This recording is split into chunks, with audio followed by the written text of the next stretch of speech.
ঝিরঝির বৃষ্টি পড়ে টাপুর টুপুর তালে, মনটা কেমন ভিজে উঠে সুখের আবেশ জালে। কদম ফুল ফুটলো গাছে, ভেজা মাটির ঘ্রাণ, এমন দিনে আনমনে গায় মন ভোলানো গান। জানলা দিয়ে দেখি দূরে মেঘে ঢাকা আকাশ, বৃষ্টি ধোয়া সবুজ মাঠে খুশির পূর্বাভাস।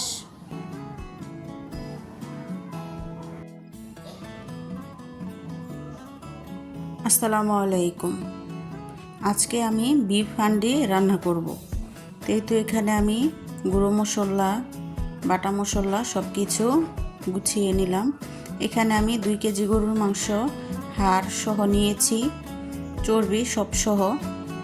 এখানে আমি আদা বাটা, রসুন বাটা, পেঁয়াজ বাটা, হলুদের গুঁড়ো, মরিচের গুঁড়ো, জিরার গুঁড়ো, গরম মশলা সব দিয়ে ভালো করে হাতে মাখিয়ে নিচ্ছি। পুরোটা ভালো করে হাতে মাখিয়ে নেব, ময় মশলা যেন প্রতিটা মাংসর গায়ে লেগে যায়। এই তো দেখেন আমি খুব সুন্দর করে হাতে মাখিয়ে নিচ্ছি।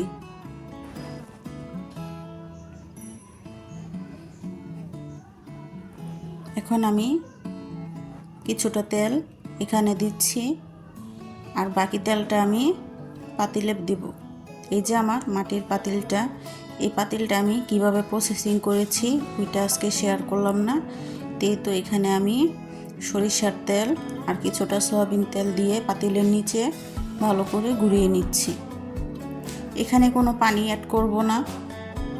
তো বিসমিল্লাহ বলে মাংসটা পাতিলে দিয়ে দিচ্ছি।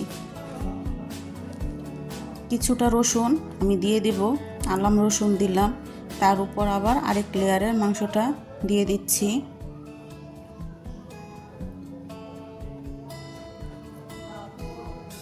এই তো মাংস দেওয়ার পরে যা অবশিষ্ট একটু মশলার পানি ছিল, এই পানিটুকুই দিয়েছি, আর পানি ব্যবহার করিনি। এই তেলের ভিতরেই রান্নাটা হবে। এখন আমি ঢাকনা দিয়ে ভালো করে পাতিলে আটা গুলিয়ে চারপাশ মুখ বন্ধ করে দেব, যেন কোনো ভাপ না বের হয়। এই তো আমি চারপাশে আটা গুলিয়ে লাগিয়ে দিচ্ছি, যেন কোনো ভাপ বের হবে না।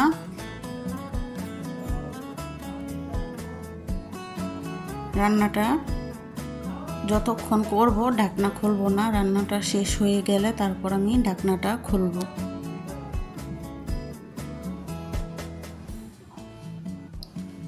এই তো আমি খুব সুন্দর করে হাতের সাহায্যে করিয়েছি। এই যে আমি এখন বিসমিল্লাহ বলে আবার চুলায় পাতিলটা বসিয়ে দিলাম। এই যে ফুল আগুন দিয়ে বসিয়ে 5 মিনিট পর আবার এই যেভাবে পাতিলটা একটু নেড়ে দিচ্ছি। ঢাকনা খোলা যাবে না, ঢাকনা এইভাবেই থাকবে। এখন আমি যেহেতু বলক চলে এসেছে, আওয়াজ শোনা যায়, এখন আমি আবার এভাবে আগুন কমিয়ে রাখবো। 1-1.5 ঘন্টা আমার তরকারিটা এভাবেই ছিল। এই যে দেখেন আমি আপনাদের সাথে এটা কেটে শেয়ার করছি। একটু ভয় ভয় লাগে, মাটির পাতিল, কিন্তু যাক মাশাআল্লাহ কোনো অ্যাক্সিডেন্ট হয়নি। আমিও এখন পর্যন্ত দেখিনি, আপনাদের সাথে আমিও দেখে নেব। এই তো দেখেন মাশাআল্লাহ খুব সুন্দর কালার এসেছে, আর খেতেও কিন্তু খুব লোভনীয় হয়েছে।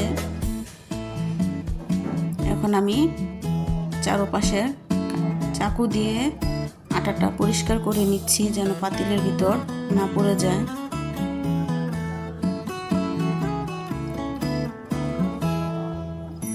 এই যে ঢাকনাটা ভিজিয়ে রাখছি, তাহলে তাড়াতাড়ি উঠে যাবে। আর এটা আমি পাতিলের চারপাশটা পরিষ্কার করে নিচ্ছি, দেখতে ভালো লাগছিল না। আর এই যে রসুন দিয়েছিলাম। এই মাংসটা একটু তেল কিন্তু বেশি লাগে, দেখা যায় হোস্টেলে খেতে গেল। আজকে আমি রেস্টুরেন্ট স্টাইলে ঘরে তৈরি করে নিলাম। জানাবেন আমার এই আজকের রান্নার রেসিপি আপনাদের কাছে কেমন লেগেছে। এই যে আমি কয়েক পিস উঠিয়ে দেখছি লবণ মরিচ সব ঠিক আছে কিনা। মাশাআল্লাহ মোমের মতো মাংসটা সিদ্ধ হয়ে গেছে। আর এই যে এখন আমি খাবারটা পরিবেশন করছি। আপনারাও চাইলে এভাবে ট্রাই করে দেখতে পারেন। সবাই ভালো থাকবেন, সুস্থ থাকবেন। আল্লাহ হাফেজ।